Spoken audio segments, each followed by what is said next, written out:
అందరికీ నమస్కారం. Praise lord. ఒక వీడియో వచ్చింది. అదేంటంటే అన్వేష్ అనేటువంటి ఆయన ప్రపంచ యాత్రికుడుగా ప్రపంచాలన్నీ తిరుగుతూ అక్కడ ఉన్నటువంటి సంస్కృతి సాంప్రదాయాలు అక్కడ ఉన్నటువంటి విషయాలన్నింటినీ కూడా మరి పరిచయం చేస్తూ తను కొన్ని సంవత్సరాలుగా ఈ యొక్క యాత్ర ప్రారంభించాడు.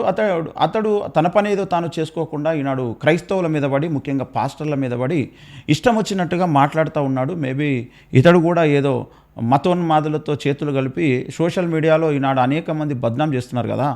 అదేవిధంగా ఇతడు కూడా వారిలో జాయిన్ అయిపోయి తను కూడా ఈ యొక్క వీడియోస్ మొదలుపెట్టినట్టుగా కనబడతా ఉంది. అతడు కొన్ని పాస్టర్ల గురించి కొన్ని విషయాలు మాట్లాడాడు. ఏం మాట్లాడినటువంటి విషయం ఒకసారి చూద్దాం. కొంతమంది సహోదరులు పంపించి ఒకసారి ఇది చూడండి అని వారు పంపించి దీన్ని కుదిరితే దీని మీద స్పందించమని అడిగారు. ఒకసారి విందాము అతడు ఏం మాట్లాడాడు అనేటువంటి విషయాన్ని చూద్దాం రండి. హాయ్ అండి అందరికీ. నకిలీ పాస్టర్ల భోగోతాలు చెప్తానన్నాను కదా. ఇప్పుడు భారతదేశంలో అతిపెద్ద సమస్య ఏంటంటే మత మార్పిడి. ఈ మత మార్పిడికి ఎందుకు స్కామ్ అని అంటున్నానంటే ఇక్కడ చాలా పెద్ద కుట్ర ఉంది. ఇది ఒక జాగ్రత్తగా వినండి. ఈ ఇక్కడ మత మార్పిడి అనేది జరుగుతుందంట. మొట్టమొదటి విషయం, మత మార్పిడి అనేది జరుగుతుందంట. పెద్ద స్కామ్ జరుగుతుందంట భారతదేశంలో. ఇది దేశంలో చాలా పెద్ద ప్రధానమైనటువంటి సమస్య అని చెబుతున్నాడు. ఇక్కడ విద్య ఉంది, వైద్యం ఉంది, రోడ్లు ఉన్నాయి, అంతా బాగుంది. కానీ ఒక మత మార్పిడి అనేది చాలా పెద్ద సమస్యగా ఉందంట. మరి ఇతర దేశాలలోనికి వెళ్ళి ఇస్కాన్ వారు అక్కడ ఉన్నటువంటి మరి క్రిస్టియన్స్ని హిందువులుగా మారుస్తున్నారు. అక్కడ మత మార్పిడి జరగడం లేదా, అక్కడ ప్రాబ్లం అనిపించట్లేదా? ఇతడు ప్రపంచము అంతా తిరుగుతున్నాడు కదా, అంటే అక్కడ ఇతనికి ఇవి కనబడలేదా? ఒకవేళ కనబడితే కూడా కళ్ళు మూసుకున్నాడా? ఇంకా ఏం మాట్లాడిండో చూద్దాం. పాస్టర్లు ఎవరైతే ఉన్నారో వీళ్ళు ముందు డబ్బులు ఇస్తున్నారు. డబ్బులు ఇచ్చి అమాయక ప్రజల్ని బ్రెయిన్ వాష్లు చేసి, అందరూ కాదులేండి, కొందరు ఈ గ్యాంగ్ ఉన్నదన్నమాట. సో పెద్ద వ్యాపారం అనమాట. వీళ్ళు 5,000, 10,000 రేషన్ అన్నీ ఇచ్చి ఇక్కడ ఒక మాట అంటున్నాడు. కొంతమంది ఉన్నారు నకిలీ పాస్టర్లు ఉన్నారని మాట్లాడుతున్నాడు.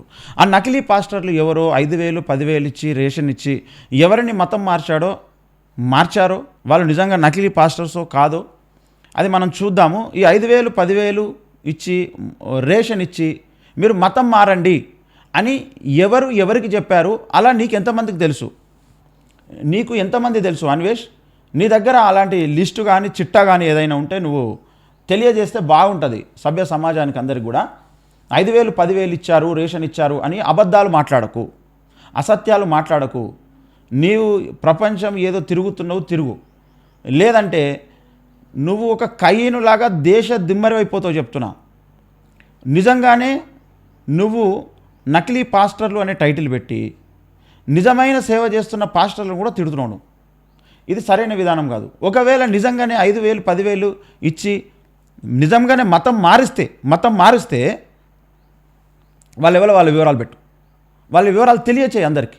ఇదిగో ఈ పలానా వ్యక్తి నకిలీ పాస్టర్, ఎందుకంటే 5,000, 10,000 ఇచ్చి మతం మార్చాడు, రేషన్ ఇచ్చి మతం మార్చాడు, ఇగో పలానా ఆయన నకిలీ పాస్టర్ అని ఒకసారి నువ్వు వివరాలతో మాట్లాడు. అంతే తప్ప నకిలీ పాస్టర్ అనే టైటిల్ పెట్టి ఉన్నోళ్ళందరినీ కూడా తిడతా, క్రైస్తవ్యాన్ని తిడతా, బైబిల్ను అందులో ఉన్న విశ్వాసమును ఇష్టం వచ్చినట్టుగా నేను తిడతా అంటే ఇది సరైన పద్ధతి కాదు. ఇది నువ్వు మార్చుకుంటే మంచిది. లేదంటే దేవుని కోపం నీ మీదకి రాణించుకోకు. ఎందుకంటే నువ్వు క్రిస్టియన్ స్కూల్లో చదివిన కారణంగానే నీకు అమెరికాకు వీసా వచ్చి అక్కడ వచ్చినటువంటి వీసాతోనే మిగతా దేశాలన్నీ తిరుగుతూ ఈనాడు క్రీస్తు దయ వల్లనే నువ్వు బ్రతుకుతున్నావు, క్రీస్తు దయ వల్లనే నువ్వు ముందుకెళ్తున్నావు. అది నువ్వు మర్చిపోకు. అది నీకు అంతరంగంలో నీకు తెలుసు.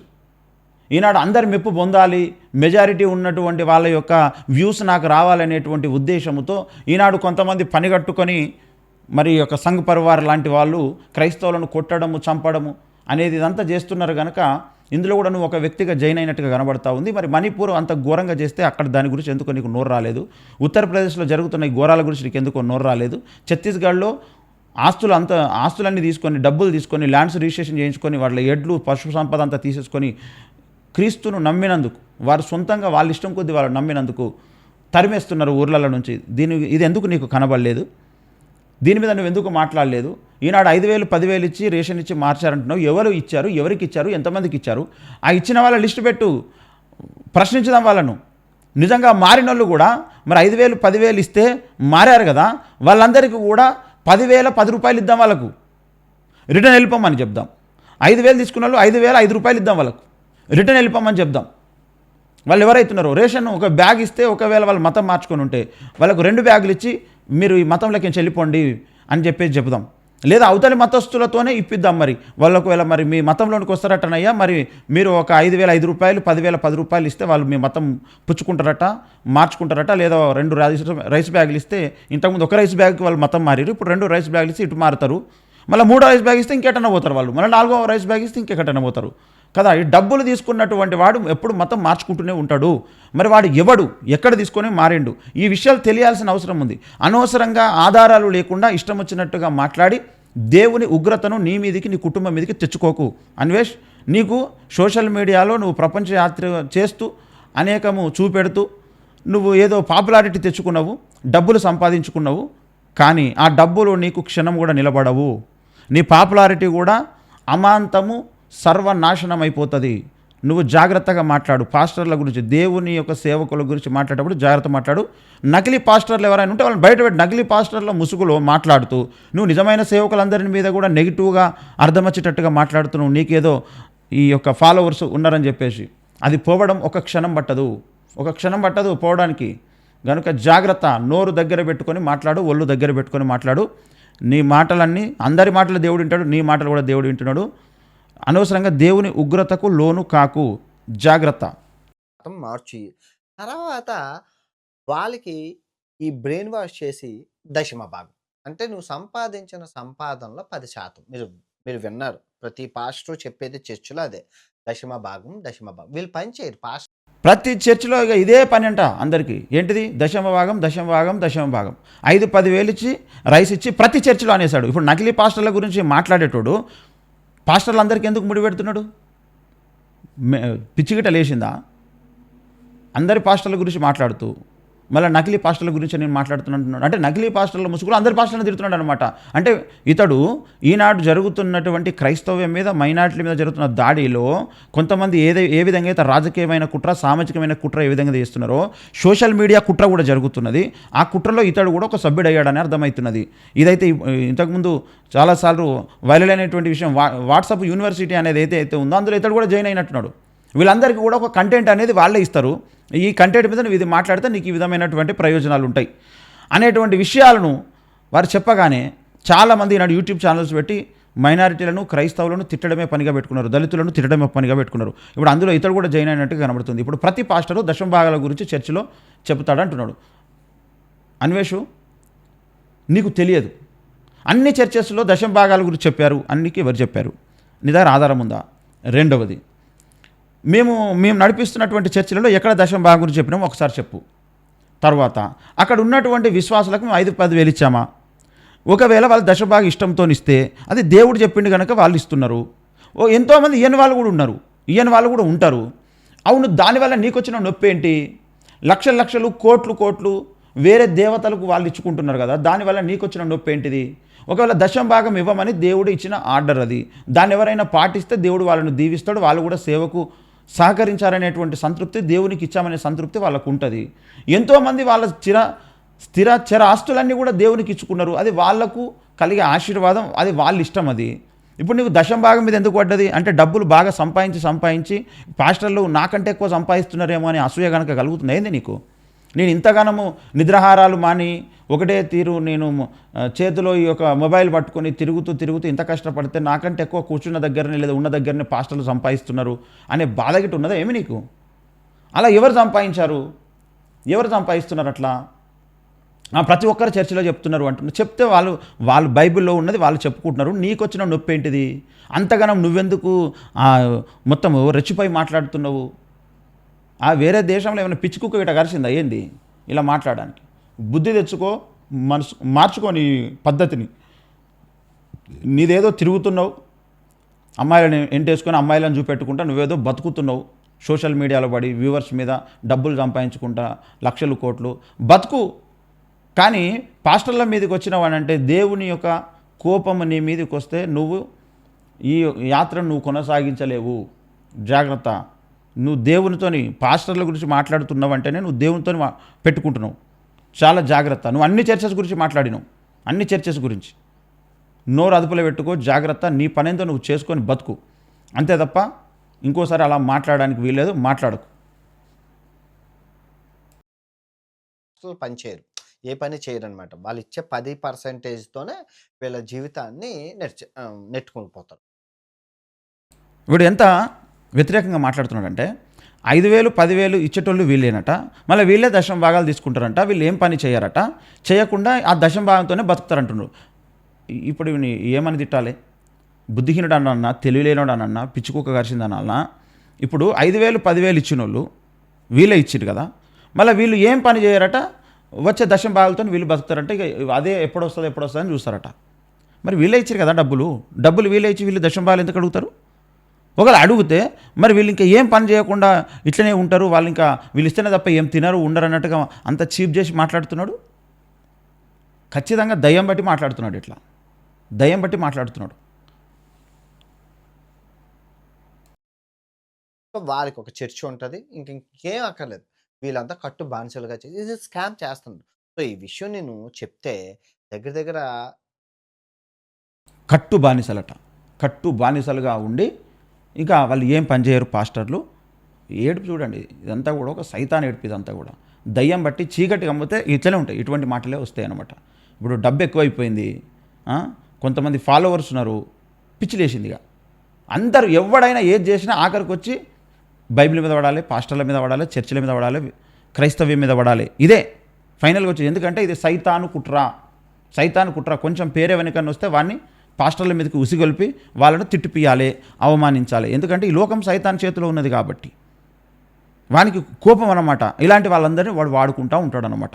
రేపు క్రీస్తు విరోధి కూడా వానికి ప్రపంచ రాజ్యం వాని చేతిలోనికి వచ్చిన తర్వాత రేపు భవిష్యత్తులో వాడు కూడా క్రీస్తుకు విరోధంగా మాట్లాడతాడు. అంటే ఎవరికి డబ్బు ఎక్కువైనా, ఎవరికి ఫాలోవర్స్ ఎక్కువైపోయినా ఇదే చేస్తారనమాట. ఈనాడు మరి పవన్ కళ్యాణ్ గారు ఆయన గెలవక ముందు పాస్టర్లను పిలిపించుకొని ప్రార్థన చేయించుకున్నాడు. ఆయన గెలిచిన తర్వాత ఈనాడు ఇక క్రైస్తవుల మీదకి ఉసిగొల్పడానికి మాట్లాడడం, మైనారిటీలను తిట్టడము, వాళ్ళని అవమానిస్తూ మాట్లాడలేదు, అగౌరవపరుస్తూ వ్యంగ్యంగా లేకపోతే వ్యతిరేకంగా వాళ్ళని టార్గెట్ చేసి మాట్లాడుతున్న మాటలను మనము గమనించవచ్చు. అయితే ఇతరులను రెచ్చగొట్టుతున్నట్టుగానే ఆ వ్యాఖ్యలు మనకు కనబడతా ఉన్నాయి. అంతేకాకుండా ఈ మధ్య మరి పర్మిషన్ లేని చర్చిలు ఎన్ని ఉన్నాయో వాటిని మనం లెక్కించాలనేటువంటి ఆర్డర్ కూడా మరి వారి నుంచే వచ్చిందనేటువంటి వినికిడు కూడా వినబడతా ఉంది. అంటే అధికారం వచ్చినా, డబ్బు వచ్చినా ఇలాంటివే చేస్తారన్నమాట. అట్లా మరి ఈ సైతాన్ వాళ్ళని అట్లా వాడుకుంటాడు అనే విషయము అర్థమవుతుంది ఇక్కడ. వీళ్ళే కాదు, ఇంకా ఎంతోమంది ఉన్నారు సమాజంలో, ప్రపంచంలో. రాజులనే వాడు వాడుకున్నాడు, అది మేధావులను వాడుకున్నాడు, అధికారులను వాడుకున్నాడు, ధనవంతులను వాడుకున్నాడు, ఎవరికైతే పాపులారిటీ ఉంటుందో వాళ్ళని వాడుకున్నాడు. ఇప్పుడు ఇతన్ని వాడుకుంటున్నాడు అనమాట. అదే కనబడుతుంది ఇక్కడ. 40 మంది పాస్టర్లు అండి వీడియోలు చేశారు యూట్యూబ్. ఎంత దరిద్రులు అంటే వీళ్ళు దేవుడు ఇప్పుడు వీళ్ళు పాస్టర్లు అయింది దేనికి? ఏంటిది? పాస్టర్లు దరిద్రులా? మరి నువ్వేంటిదిరా? నువ్వు పెద్ద దరిద్రుని అవుతావు.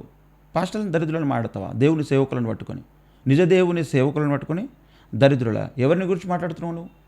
నకిలీ పాస్టర్ అంటే అసలు అతడు పాస్టరే కాదు కదా. పాస్టర్ కానోని నువ్వు ఎందుకు తిడుతున్నావు?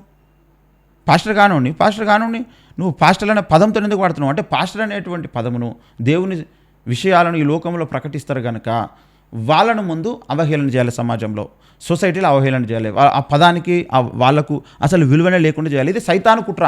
ఇలాంటి వాళ్ళను వాడుకొని వాడు ఇలాంటి ప్రాపగండ చేస్తుంటాడు అన్నమాట. ఇతనికి ఏం తెలియదు, అతన్ని ఆవహిస్తాడు సైతాన్ని ఆవహించి ఆ విధమైనటువంటి మాటలు మాట్లాడిస్తాడన్నమాట. అలా అర్థం చేసుకోవాల్సి వస్తుంది. మరి బైబిల్లో వాక్యం చెప్పడానికి తప్ప ఇంకో మాట మాట్లాడకూడదు. వీళ్ళేంటి ఆవేశంతో రెక్కలు తిట్టుకొని రక్తంతో ఏంటి వీళ్ళు పాస్టర్లా లేదంటే? అవును, పాస్టర్లు అయితే ఓన్లీ బైబిల్ చెప్పాలి, ఇంకా మాట్లాడదు. అని ఎవరు చెప్పారు? అది నీకు ఆ చదివే వాళ్ళు చెప్పారు నీకు అట్లనే చేయాలనేటువంటి రూల్. అంటే నీకు నువ్వు పెట్టుకుంటున్నావా? బైబిల్లో మాకు అట్లా ఏం చెప్పలేదే. రాజులైన యాజకులని చెప్పింది బైబిల్. పాస్టర్లు ఏదైనా చేస్తారు, న్యాయమైనది చేయగలిగే పని. అపోస్తలుడైన పౌలు డేరాలు కుట్టాడు. ఎంతోమంది నాయకులు, అధికారులు ఉన్నారు, డాక్టర్లు ఉన్నారు, లాయర్స్ ఉన్నారు, జడ్జీలు ఉన్నారు, వ్యవసాయం చేసేటువంటి వారు ఉన్నారు. ప్రతి పనిలో ఉంటారు పాస్టర్లు. ఇంకా మాట మాట్లాడొద్దు, ఇంకా వాళ్ళు ఏం చేయొద్దు అంటే ఏం మాట్లాడొద్దు అనడానికి నువ్వేవనివి, నీకు మాట్లాడా ఆ హక్కే వాళ్ళు ఇచ్చిరు, నీకేం అవసరం? సృష్టికర్త అయిన దేవుని సేవకుల గురించి మాట్లాడాల్సిన అవసరం నీకేముంది? మాట్లాడాల్సిన అవసరం లేదు, నువ్వు మాట్లాడొద్దు. ఇది నువ్వు దయ్యం బట్టి మాట్లాడుతున్నావు. నువ్వు గమనించండి, ఇతడు దయ్యం బట్టి మాట్లాడుతున్నాడు. ఉన్మాదుల్లాగా ఉన్నారు, మతోన్మాదుల్లాగా ఉన్నారు. దేవుడి వాక్యాలు పలకకుండా. ఏంది ఉన్మాదులా? నువ్వు పచ్చి ఉన్మాదిగా కనబడుతున్నావు. నీదేందో నువ్వు చేసుకోకుండా పాస్టర్ల మీద పడి నీ ఉన్మాదాన్ని నువ్వు బయట పెట్టుకుంటున్నావు. ఈనాడు తెలుగు ప్రజలలో మత మార్పిడి కనబడదా నీకు?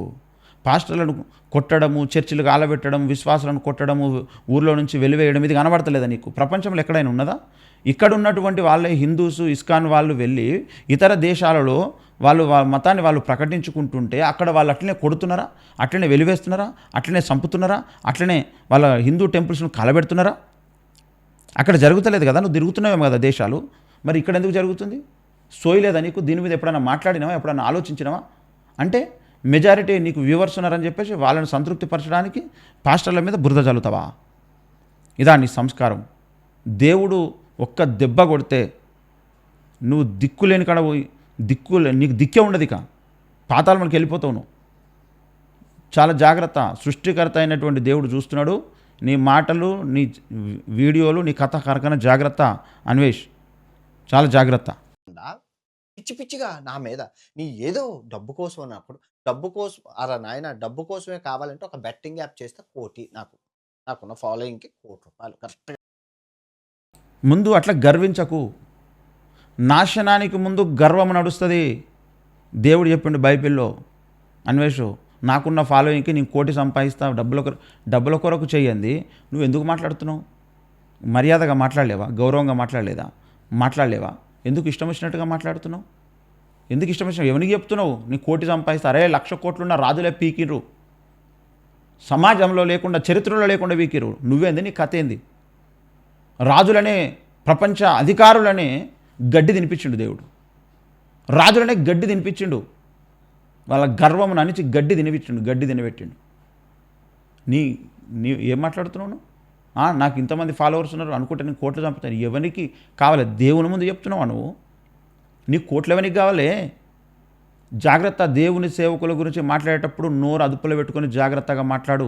పిచ్చి పిచ్చి మాటలు మాట్లాడకు. దేవుడు మొత్తుతే నీకు దిక్కు దివానుండదు. మారు మనసు పొందు, జాగ్రత్తగా మాట్లాడడం నేర్చుకో.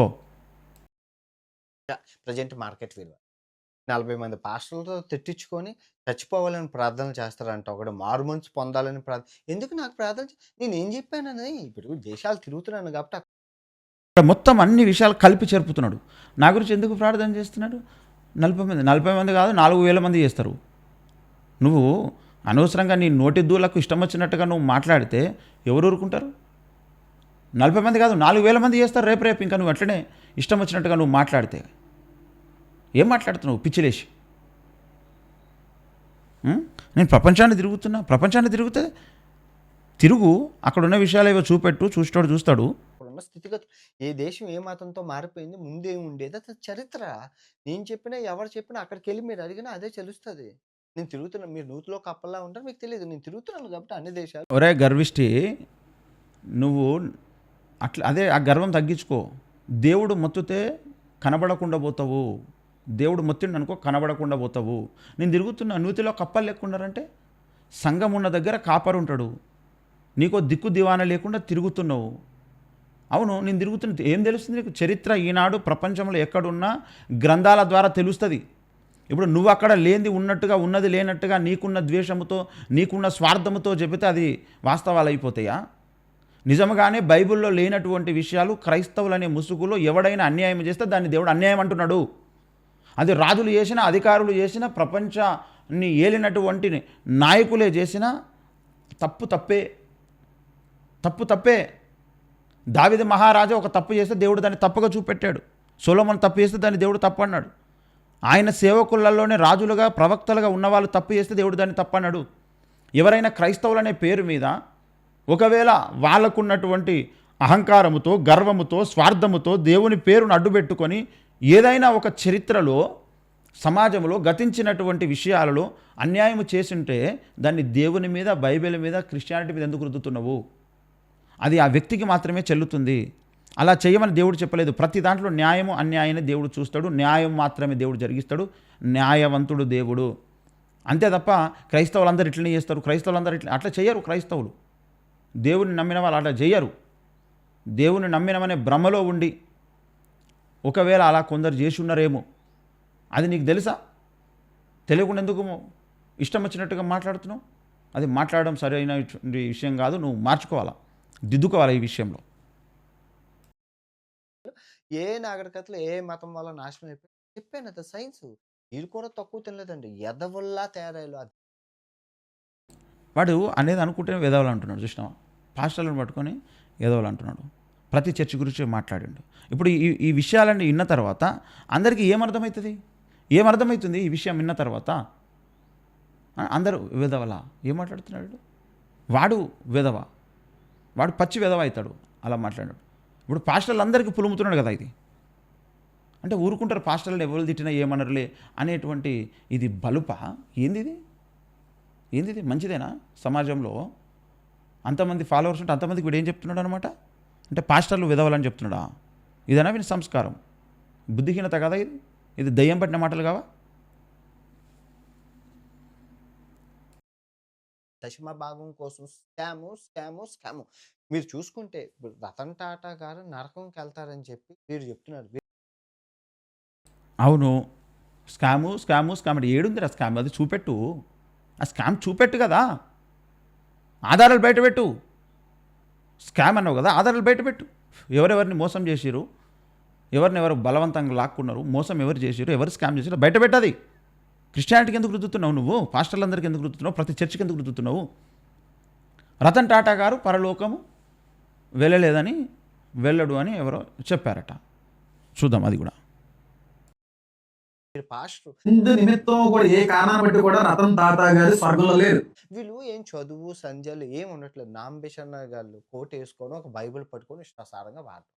ప్రభాస్ అయించి మరి ఇప్పుడు ఆయన పరలోకం వెళ్ళాడా? అవును, ఇప్పుడు బైబిల్ చెప్తుంది నమ్మి బాప్తిసం పొందినటువంటి వాడు రక్షింపబడతాడు, నమ్మని వానికి శిక్ష విధించబడును అని బైబిల్ చెప్తుంది. అవును, బైబిల్ నమ్ముతున్నటువంటి విశ్వాసి సేవకుడు బైబిల్లో ఉన్నటువంటి విషయమే మాట్లాడతాడు. మరి ఇప్పుడు ఆ టాటా ఆయన పరలోకం పోలేదని మాట్లాడుతున్నాడు. వీళ్ళు ఏం చదువుకోలేదు. ఓహో, నీకు చదువుకున్న టెక్స్ట్ బుక్స్లో ఉంటుందా పరలోకం వెళ్తాడు మనిషి అని చెప్పేసి? టెక్స్ట్ బుక్స్లో ఉంటుందా నరకం వెళ్తాడు అనేటువంటి విషయాలు? నీకేం తెలిసింది చెప్పు? నువ్వు చెప్పు. నీకు తెలిస్తే నరకం ఎవరు వెళ్తారు, పరలోకం ఎవరు వెళ్తారు, ఎలా వెళ్తారు చెప్పు. నీకు తెలుసు కదా, నువ్వు చెప్పు. మరి సోయలేని మాటలు మాట్లాడుతున్నావు. యేసు ప్రభు అని యేసు ప్రభు పేరు ప్రభాసకు పెట్టారని చెప్పి ఏసే నమ్మగుడు ఏసైనప్పుడు ఎన్ని పాటలు పిచ్చి తీసుకోవాలా? ఇది ఎక్కడైనా ఉన్నదా? ప్రపంచంలో అందరూ క్రైస్తవులు బాగానే ఉన్నారు. వీళ్ళే మన తెలుగు రాష్ట్రాల్లో పిచ్చోళ్ళు ట్రాన్స్లోకి వెళ్ళిపోయారు. మెంటల్. అదే నీకున్న దూలతో కొంతమంది నీకు ఇచ్చిన ఎంకరేజ్మెంట్తో ఇన్ఫర్మేషన్తో నువ్వు మాట్లాడుతున్నావు. నువ్వు ట్రాన్స్లోకి వెళ్ళిపోయి ప్రపంచ దేశాలలో దేవుని ఎలా ఆరాధిస్తారో అది నీకు తెలియక, నీకు సోయలేక చేస్తున్నావు. అవును, మరి ఇతర దేవతలను ఆరాధించే వాళ్ళు నువ్వు ఏ దేవతలనైతే ఆరాధిస్తున్నావో వాళ్ళు ఏ విధంగా చేస్తారో వాళ్ళు మరి గణపతులు పెట్టుకున్నప్పుడు సినిమా పాటలు పెట్టి డ్యాన్సులు చేస్తారు. అక్కడ వాళ్ళు యేసుక్రీస్తు ప్రభు పాటని వాళ్ళకు నచ్చినట్టుగా వాళ్ళు రాసుకొని పాడుకుంటున్నారు. అరే, మీ దేవతల ముందు సినిమా పాటలు పెట్టి అక్కడ మరి తాగుతూ చేయకూడని కార్యాలన్నీ చేస్తూ చిందులేస్తున్నారు కదా. దాన్ని ఎంతోమంది హిందువులే ఖండిస్తున్నారు కదా. ఇది సరైన విధానం కాదని చెప్పేసి నరసింహారావు గారు కావచ్చు, గరికపాటి గారు కావచ్చు, వాళ్ళే మాట్లాడుతున్నారు కదా ఇది సరైనటువంటి విషయం కాదు, ఇలా చేయకూడదని. మరి దాని గురించి ఏమంటావు? దాని గురించి ఎందుకు మాట్లాడవు? ఇప్పుడు యేసుక్రీస్తు ప్రభువును గూర్చి ఎవరి ఇష్టము వారికి నచ్చినట్టుగా వారు పాడుకొని దేవుణ్ణి స్తుతిస్తున్నారు. దానివల్ల నీకొచ్చిన నొప్పి ఏంటి? దేవుని సన్నిధిలోనే నాట్యం చేశారు. అవును, నీకొచ్చిన ఇబ్బంది ఏంటి? అంటే తాగి తందనాలాడి సినిమా పాటలు పెట్టుకుని దేవుళ్ళ ముందు డ్యాన్సులు చేస్తేనేమో అది నీకు తప్పుగా అనిపించలేదు. వీళ్ళు దేవుని పేరు మీద ఒక పాట రాసుకొని అది ఫోకో లేదా ఫోక్ సాంగో ఫోక్ మ్యూజికో లేకపోతే ఇంకేదో వాళ్ళకి తెలిసిన మ్యూజిక్ ఏదో పెట్టుకొని వాళ్ళకి తెలిసిన రాగంలో ఏదో పాట రాసుకొని వాళ్ళు యేసుక్రీస్తు ప్రభుని ఆరాధిస్తూ నాట్యమే చేశారు, డ్యాన్సే చేశారు. అవును, నీకు వచ్చిన ఇబ్బంది ఏంటి ఇక్కడ? నీ దేవతలను ఏమనలేదు కదా, నిన్నేమనలేదు కదా.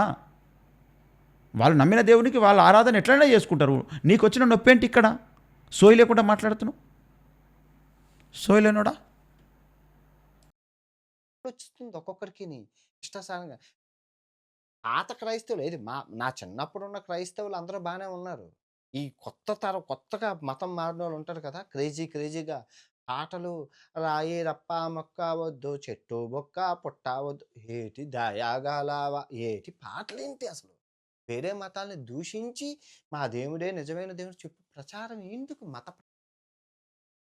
అరే అబ్బాయి, ఇతర దేవతలను ఎవరైనా దూషిస్తే అది తప్పు.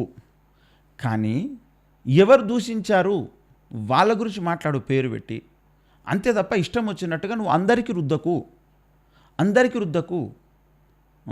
ఈనాడు డైరెక్ట్గా వెళ్ళి చర్చిలను కాలబెడుతూ, పాస్టర్లను కొడుతూ, చంపుతూ ఉంటే ఇది నీకు తప్పనిపించటం లేదు. ఎవరో ఒకరు సృష్టికర్త అయిన నిజదేవుని గురించి ప్రకటిస్తూ కంపారిజన్లో ఇతర దేవతలను గురించి చెప్పితేనే నీకు నొప్పైంది. కానీ నిజ దేవుణ్ణి సృష్టికర్తకు దూరం అయిపోయి మనుషులంతా ఆ సత్యము తెలుసుకోకుండా రేపు అగ్నిగుండం పాలు కాబోతున్నారు. ఈ విషయంలో నీకు బాధ అనిపిస్తలేదు. ఎంతోమంది క్రైస్తవులను కొట్టి చంపితే కూడా నీకు బాధ అనిపించట్లేదు. అంటే అది ఆ సునకానందం నువ్వు కూడా పొందుతున్నావా ఏంటి? అంటే ఇలాగ చర్చలు కాలబెట్టాలి, ఇలాగే పాస్టర్లను కొట్టాలి, ఇలాగే విశ్వాసాలను వెలివేయాలి, చంపాలి, ఇందులో నువ్వు ఎంజాయ్ చేస్తున్నావా? ఇందులో ఆనందం కలుగుతున్నదా నీకు? దాని గురించి ఎప్పుడైనా మాట్లాడినావా నువ్వు?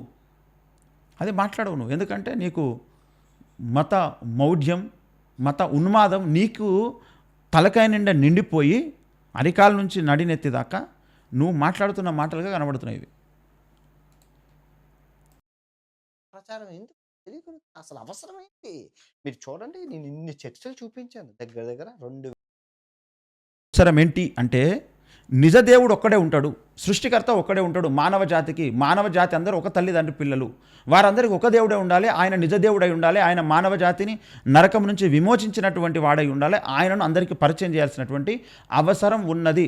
కాబట్టి దానిని ప్రకటించాలి, అందరూ అదే విశ్వాసంలోనికి రావాలి. అందుకు ప్రకటించాల్సి వస్తుంది. నిజదేవుడు యేసుక్రీస్తు ప్రభువు మాత్రమే అనేది క్రైస్తవుల విశ్వాసం. అది ప్రకటించుకునే హక్కు రాజ్యాంగం ఇచ్చింది. రాజ్యాంగం ఇవ్వకపోతే కూడా క్రైస్తవులు ప్రకటిస్తారు. అర్థమైందా? హక్కు ఉన్నా లేకపోయినా ఖచ్చితంగా ప్రకటిస్తారు. ఎందుకంటే సృష్టికర్త అయిన దేవుడు నిజం ఒకటే ఉంటుంది, నిజదేవుడు ఒక్కడే ఉంటాడు. కోట్ల మంది ఉండరు దేవతలు, దేవుళ్ళు అనేటోళ్ళు. సూర్యుడు ఒక్కడే, చంద్రుడు ఒక్కడే, భూమి ఒక్కటే, గాలి ఒకటే. అట్లనే దేవుడు ఒక్కడే ఉంటాడు. ఆ ఒక్క దేవుడు ఎవరో నువ్వు పరిశోధించి నువ్వు తెలియచేయి. మరి కోట్ల మంది దేవతలు, కోట్ల మతాలు ఉన్నాయి కదా, అసలు నిజ దేవుడు ఎవరు, ఒక్క దేవుడు ఎవరు, అది తెలియచేయి. మరి నీ టాలెంట్ ఏదో బయటపడుతుంది. ముందు నిజ దేవుడికి ఉండే లక్షణాలు ఏమిటి, ఆ నిజ దేవుడు ఎవరు అనేది ముందు దాని గురించి మాట్లాడు. ఒకవేళ నీకు నాలెడ్జ్ ఉంటే దాని గురించి ఎందుకు మాట్లాడట్లేదు? వేరే చర్చిలు ఉంటాయి. ఏ చర్చిలైనా ఎక్కడైనా పాస్టర్ నించున్నాడా చెప్పు? ఎక్కడైనా పాస్టర్ నించున్నాడా? ఏమైనా డబ్బులు అడిగాడా? వెళ్తావు, ఫ్రీగా క్యాండిల్స్ ఉంటాయి, చేస్తావు, వెలిగించుకుంటావు, ప్రశాంతంగా ఉంటుంది. చర్చిలో పిన్ డ్రాప్ సైలెంట్ ఉంటారు. మేము ప్రార్థన చేసుకుంటాం, చేస్తారు. అందరూ చేస్తున్నది అదే. కానీ మన దగ్గర అలా కాదమ్మా, దశమ భాగాలు ఇవ్వాలి. ఇతడు ప్రపంచ దేశాలు తిరుగుతున్నా అంటున్నాడు కదా, ఆ కొండలు, గుట్టలు, లోయలు, ఇంకా బీచ్లు, ముఖ్యంగా ఇంకా హోటల్స్, అవి తిరుగుతున్నాడు తప్ప ఇతడు ఎక్కడికి కూడా ఒక క్రైస్తవ ఆరాధన జరిగేటువంటి ఒక పెద్ద చర్చికి కానీ, ఒక బిగ్ కాంగ్రిగేషన్ దగ్గరికి కానీ వెళ్ళినట్టుగా కనబడడం లేదు. అక్కడ మంచిగా మ్యూజిక్తో దేవుడిని ఆరాధిస్తారు, ప్రభువును స్తుతిస్తారు. ఎంతసేపు స్టేడియాలు, బీచ్లు, అడవులు గివి తిరగనీకే నీకు సరిపోయే. చర్చిలకు ఎవరు లేని చర్చికి వెళ్ళినవేమో నువ్వు ఖాళీగా ఉన్నప్పుడు. ఆరాధన జరిగిన ఒక సండే జరిగే చర్చికి, ఒక బిగ్ కాంగ్రిగేషన్ దగ్గరికి నువ్వు ఎక్కడ వెళ్ళినావు? నువ్వు ఎక్కడ వెళ్ళనే లేదు. భౌతికున్నటువంటి ఖాళీగా ఉన్న చర్చిలను చూపెట్టుకుంటూ వచ్చినావు తప్ప ఒక క్రైస్తవుల ఆరాధన, విదేశాలలో జరుగుతున్నటువంటి ఆరాధనను నువ్వు ఏది షూట్ చేసి చూపెట్టినవు? ఎన్ని చూపెట్టినవు? 2000 చర్చిలు చూపెట్టిన నేను అంటున్నావు. 2000 చర్చిలలో ఆరాధన జరిగేటప్పుడు నువ్వు వెళ్ళినవా? అవి ఖాళీగా ఉన్నప్పుడు సండే కాని దినాలలో నువ్వు వెళ్ళి ఉంటావు, ఖాళీ చర్చిలు చూసుంటావు. అక్కడికి వెళ్ళి మేము ప్రార్థన చేసుకున్నామని చెప్పేసి క్రైస్తవ సాంప్రదాయం కాని విషయాన్ని మాట్లాడుతున్నావు నువ్వు. ఆదివారం రొట్టె విరుచుటకు ప్రతి మందిరంలో కూడుకుంటారు, అక్కడ దేవునికి ఆరాధన చేస్తారు. ఆ సమయంలో నువ్వు వెళితే అక్కడ కనబడుతుంది. నువ్వు మిగతా దినాలలో అది ఖాళీగా తలుపులు తెరుచున్నాయి, నేను కేవలం వెళ్ళిన పిన్ డ్రాప్ సైలెంట్తో నేను ప్రార్థన చేసుకొని వచ్చినానంటే అది లెక్కకు రాదు. అది దేవుని ఆరాధించడానికి సంఘము కూడుకున్నటువంటి టైం కాదు. అది ఆరాధన జరగని సమయంలో వెళ్ళి పిన్ డ్రాప్ సైలెంట్ ఉంటుందని మాట్లాడితే ఎట్లా? ఇది సరైన విషయం కాదు, ఇది నీకు తెలియదని అర్థమవుతుంది ఇక్కడ. సంఘాలు నడాలంటే దశమ భాగం ఉండాలి. మనం మనం మొత్తం మొత్తం మొత్తం కూటములు నడాలంటే దశమ భాగం ఉండాలి. కూటములు సంఘాలు ఎందుకు బయట ఇది విషయం. ఈనాడు క్రైస్తవులను కొట్టినా, చంపినా, చట్టాలు చేసినా, చర్చీలు కాలబెట్టినా, ఏది చేసినా సరే వీళ్ళు సువార్త ప్రకటించడం ఆపడము లేదు. విదేశాల నుంచి డబ్బు వస్తుందని చెప్పినాము, ఇప్పుడు బీజేపీ ప్రభుత్వం తేల్చేసింది, అక్కడ నుంచి డబ్బులు ఎవరికి ఇప్పుడు రాకుండా చేసింది. ఒకవేళ తీసుకున్నవాడు ఎవడున్నాడో మనకు తెలియదు. ఈనాడు ఎవరికి డబ్బు అయితే రావడం లేదు, అయినా సరే ఈ సువార్త ప్రకటన ఎందుకు ఆగడం లేదు అంటే ఇక్కడ ఉన్నటువంటి విశ్వాసులే 10% ఇస్తున్నారు కాబట్టి దాని మీద సంఘాలు నడుస్తున్నాయి గనక ఈనాడు సోషల్ మీడియాలో ఛానల్స్లో ఎవరెవరైతే హైలైట్ అయిపోయి ఉన్నారో వాళ్ళ ద్వారా డబ్బులు ఇచ్చి ప్రలోభ పెట్టి వాళ్ళ ద్వారా చెప్పిస్తున్నారన్నమాట. ఈ విశ్వాసులు పాస్టర్లకు ఈ యొక్క టైత్ ఇవ్వడం మానేస్తే, దశంభాగాలు ఇవ్వడం మానేస్తే వీళ్ళు స్వార్థ చెప్పరు, ప్రార్థనలు చెయ్యరు, చర్చిలకు వెళ్ళరని భ్రమపడి ఇలా చెప్పిస్తున్నారు. ఖచ్చితంగా ఇతడు దశంభాగం మీద మాట్లాడుతున్నాడు. మతోన్మాదులు కూడా యూట్యూబ్ ఛానల్స్ పెట్టుకుని అదే మాట్లాడుతున్నారు. దశంభాగము వాళ్ళకు కోట్లు కిలల బంగారాలు వస్తాయి వాళ్ళ టెంపుల్స్కి, వాళ్ళ దేవాలయాలకు. దాని గురించి వీళ్ళకు మాట్లాడరు. కానీ క్రైస్తవులకు ఈ చర్చికి వచ్చేట అందరూ బీదలు ఉంటారు, మ్యాక్సిమం బీదలు. వాళ్ళు నెలకు సంపాదించేది 10,000 20,000 కూడా ఉండదు. అలాంటి వాళ్ళు వస్తారు. వాళ్ళు ఇస్తారు ఎంత? ఒక 1000 500 2000 ఇస్తే అది నెలకు. అది కొందరు ఇస్తారు, కొందరు ఇవ్వకపోతే ఇయ్యరు. అది కొన్నిసార్లు ఇస్తారు, కొన్నిసార్లు ఇవ్వరు. దానితోనే ఇక మొత్తం వీళ్ళు సంపాదిస్తున్నారు, కోటి అని పడి ఏడుస్తున్నారు. ఇది దయ్యము చేస్తున్న కథ. వీళ్ళ వెనకాల ఇతనికి తెలియకుండానే దయ్యం చేస్తుంది. అతడు ఏం లేదు, అతను ఒక శరీరం ఉంది అంతే. అతన్ని ఆవహించేది దయ్యము. క్రైస్తవులు అంటే ఇష్టం లేని దయ్యాలు, సైతాను ఆవహించి ఇలాంటి మాటలు చెప్పేసి ఈనాడు మతోన్మాదులను చాలామంది యూట్యూబ్ ఛానల్స్ పెట్టి మాట్లాడిస్తున్నాయి కదా. అట్లనే ఇప్పుడు ఇతన్ని వాడుకుంటుంది అనమాట. ఎందుకంటే ఇతడు చెప్తే చాలామంది వింటారు కదా. అది ఇక్కడ జరుగుతున్నటువంటి విషయం. వెళ్ళి చెరతబర్జనలు మళ్ళీని అమ్మ నిజమైన దేవుని నమ్ముకొని మతం మారిపోండి. అసలు అవసరం ఏంటి? నాకు తెలియకొడుతున్న అవసరం ఏంటి చెప్పండి? ఈ మతం ఇంత మార్చడం ఏమవుతుంది? ఈ మతంలో ఉన్నదేంటి, ఆ మతంలో లేనిది? ఇప్పుడు ఒక పాయింట్ వినాలని నువ్వు అన్వేష్, తప్పకుండా వీడియో చూస్తావు, ఎందుకంటే నువ్వు సోషల్ మీడియాలో ఉన్నావు కాబట్టి. మతం మారిస్తే ఎందుకు మారాలి అని అంటున్నావు కదా. మనుషులందరికీ దేవుడు ఒక్కడే, మనుషులందరూ జన్మకర్మ పాపులు. ఆ జన్మకర్మ పాపాలు తొలగించబడాలి అని అంటే అది పుణ్యాలు చేస్తే పాపాలు పోవు, నీళ్ళల్లో మునిగితే 7 సముద్రాలలో స్నానం ఆచరించిన ఆ పాపం పోదు. ఎవరైతే క్రీస్తునందు విశ్వాసం ఉంచి నేను పాపిని, జన్మకర్మ పాపిని, నా పాపాలకు శిక్ష రావాలి కానీ ఆ శిక్ష నువ్వే పొందావు దైవమా, యేసుక్రీస్తు ప్రభువా, నా పాపాల కొరకు నువ్వు సిలువలో బలి అయ్యావు గనుక నీవు చేసిన ఆ విమోచన క్రయధనం, ఆ రక్తము నా మీద ప్రోక్షించి నా రక్తములో ఉన్న ఈ పాప నియమాన్ని, నేను చేసినటువంటి రక్తంలో ఉన్న గుణాన్ని బట్టి చేసిన నా తప్పులను నీ రక్తంతో కడిగివేయి. నీ రక్తంలో జీవం ఉన్నది, జీవశక్తి ఉన్నది, అది క్షమించే శక్తి కలిగినటువంటిది నీ రక్తం కనుక నీ రక్తంలో ఉన్న శక్తిని బట్టి నా పాపాలు పరిహరించు అని ఎవరైతే నోటితో ఒప్పుకొని హృదయంతో విశ్వసించి ప్రార్థిస్తారో వారి యొక్క పాపాలు మాత్రమే క్షమించబడతాయి. ఇంకా ఎవరి పాపాలు కూడా క్షమించబడవు. వాళ్ళందరి పాపాలు అట్లనే ఉంటాయి. ఈ విశ్వాసము ప్రజలందరికీ, మానవాళ్ళందరికీ తెలియజేయమని యేసుక్రీస్తు ప్రభుల వారు తన శిష్యులకు ఆర్డర్ చేశారు. మీరు సర్వలోకములకు వెళ్ళి సర్వసృష్టికి సువార్తను ప్రకటించండి. నేను ఈ లోకంలో ప్రవచనాల ప్రకారం జన్మించాను, చనిపోయాను, తిరిగి లేచాను, ఆరోహణమైన త్వరలో రాబోతున్న విషయం తెలియజేశాడు. ఈ విషయం మీరు అందరికీ చెప్పండి అనే ఒక ఖచ్చితమైనటువంటి సువార్తను, పరలోక మార్గాన్ని యేసుక్రీస్తు ప్రభుల వారు పాప క్షమాపణకు మార్గం ఏర్పాటు చేసి తెలియచేయమన్నాడు కనుక అందుకు ఈ విశ్వాసాన్ని ప్రకటిస్తున్నారు. అవును, విశ్వాసాన్ని మార్చుకుంటే తప్పేంటి ఇక్కడ? అవును, నీకు చిన్నప్పుడు ఎలాంటి అభిప్రాయాలు ఏమేమి ఉండను అవే అభిప్రాయాలు ఉన్నాయి. ఇప్పుడు ఎన్నో విశ్వాసాలలో మనసులో మార్చుకోలేదా? ఎన్నో నమ్మకాలు మార్చుకోలేదా? దేవుని గురించి కూడా నమ్మకాలు మార్చుకుంటే తప్పేమవుతుంది? అవును, ఇది చెబుతున్నాము, నచ్చిన వాళ్ళు నమ్ముతారు, వాళ్ళకు లాజికల్గా ఇది కరెక్ట్ అనుకుంటే నమ్ముతారు, కరెక్ట్ కాదనుకుంటే వదిలిపెడతారు, అయిపోయింది. దానికి ఇంత రాద్ధాంతం ఎందుకు దీని గురించి? ఏంటి చెప్పండి. ఇప్పుడు ఫర్ ఎగ్జాంపుల్ నాకు ఆ బైబిల్ ఎవరిచ్చారు? మా చిన్నప్పుడు క్రైస్తవ మతం గురించి మా చిన్నప్పుడు నన్ను మిషనరీ స్కూల్లో మా అమ్మ వేసేసింది. డబ్బులు లేక మా తమ్ముని చదివించలేదు, నన్నే చదివించింది. డబ్బు లేక మిషనరీ స్కూల్లో. మరి అప్పుడు నువ్వు చదువుకున్నావు కదా ఫ్రీగానే, చదువు అయితే ఇచ్చింది కదా. ఇప్పుడు ఆ చదువుతోనే కదా ప్రపంచాన్ని నువ్వు తిరుగుతున్నావు? ఆ నాలెడ్జ్తోనే కదా. అదే విషయం నువ్వు అనేకసార్లు చెప్పుకున్నట్టున్నావు కదా. ఆ? మరి చెప్పుకున్నటువంటి నీవు అదే స్కూల్లో చదువుకొని ఇప్పుడు తల్లి పాలు తాగి తల్లి రొమ్ముల మీద తన్నినట్టు గుద్దినట్టు మళ్ళీ ఇప్పుడు ఏ విశ్వాసం ఏ మతం అయితే నువ్వు నమ్మిన మతం అయితే నీకు చదువు చెప్పలేదు కదా. క్రైస్తవ మతమే కదా నీకు చదువు చెప్పింది. క్రైస్తవ మతమే కదా నీకు చదువు చెప్పింది. అది ఇచ్చిన భిక్షతోనే కదా ఇప్పుడు ప్రపంచమంతా తిరిగి దాని మీదనే బురద చల్లుతున్నావా? అందుకే దేవుడు వదిలిపెట్టడని చెప్తున్నా. దేవుని శిక్షను ఖచ్చితంగా పొందుకుంటావు. నువ్వు మారు మనస్సు పొంది దేవుని దగ్గర నీ తప్పొప్పుకో, సరిదిద్దుకో. నువ్వు వాళ్ళు నా చిన్నప్పుడు చెప్పాను. 1వ తరగతి నుంచి 5వ తరగతి వాళ్ళకు వాళ్ళు చదువు చెప్పలేదు. పొద్దున్న లెగిసిన వెంటనే మోకాళ్ళ మీద ఏడుపు, బైబిల్ చదవడం అంతే. అన్నిటి ప్రార్థనలు పొద్దున్న 5 నుంచి 6 వరకు. సాయంత్రం మళ్ళీ పడుకునే ముందు ఏడుపు ఏడుపు ఏడుపు ఏడుపు కన్నీటి ప్రార్థనలు. బైబిల్ తప్ప మాకు చదువు చెప్పలేదు. ఏం చేస్తాం? అది వాళ్ళ మతంలో ఉన్నదే కదా. ఎంత పెద్ద మూర్ఖుడు అంటే ఇతడు 5 నుంచి 6 దాకా కన్నీటి ప్రార్థన. అరే నీలాంటి వాళ్ళు చదువు లేకుండా, సరైన బట్టలు లేకుండా, తిండి లేకుండా ఎంతోమంది ఉన్నారు. దేవుడా వీరందరికీ తిండి పెట్టడానికి, చదువు చెప్పడానికి సహాయం చేయమని మీ కొరకేరా వాళ్ళు ఏడ్చింది, మీ కొరకేరా వాళ్ళు ప్రార్థించింది, నీ అసొంటోళ్ళ కొరకేరా.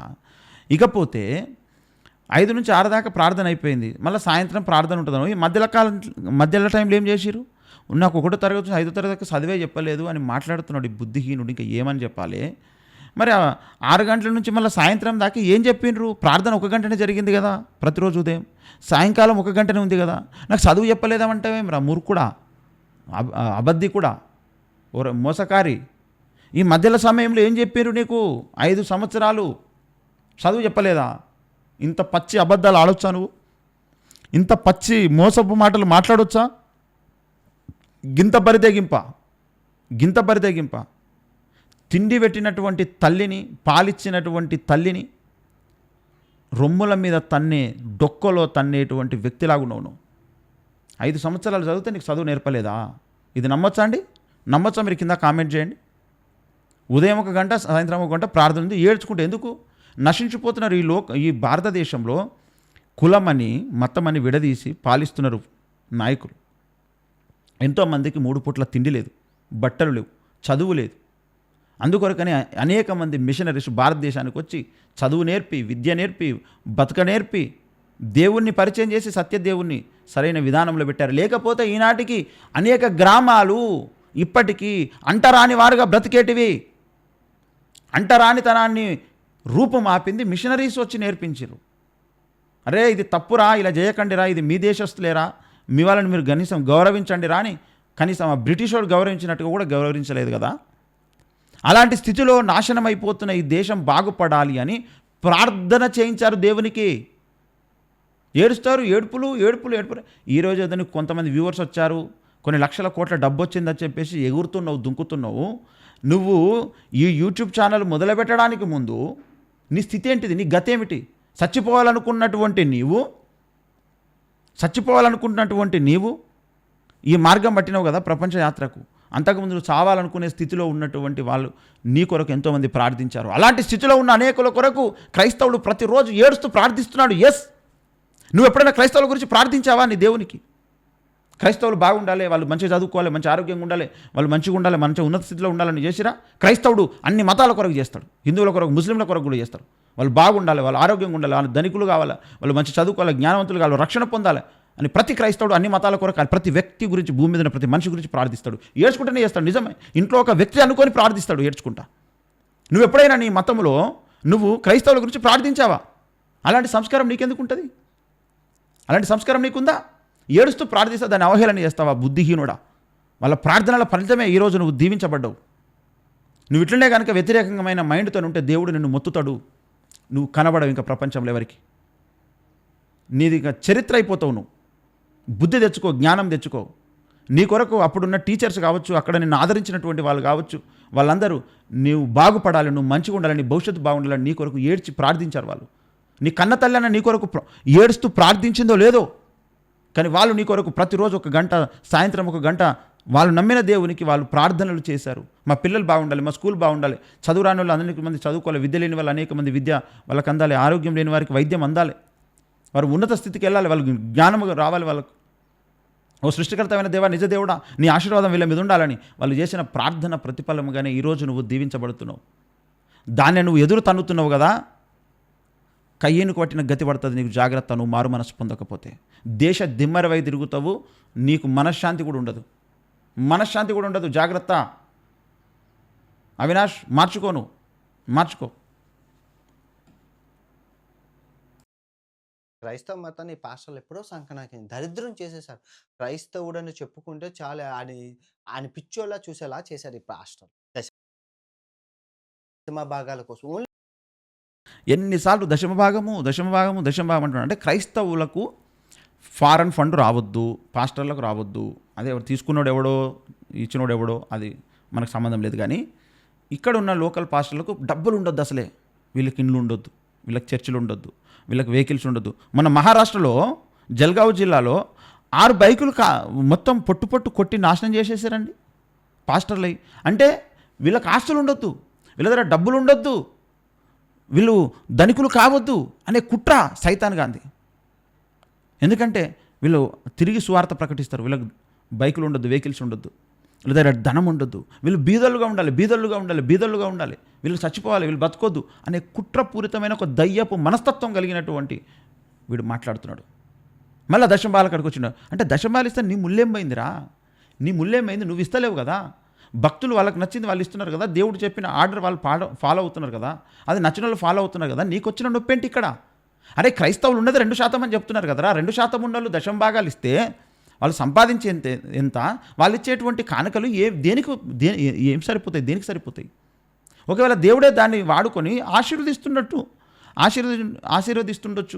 ఒకవేళ దేవుడు ఆశీర్వదించి వాడుకుంటున్నాడేమో. ఆ డబ్బు మీద ఎందుకు పడ్డావు? నీ డబ్బు మొత్తం లేకుండా పోతుంది. నువ్వేమనుకుంటున్నావు?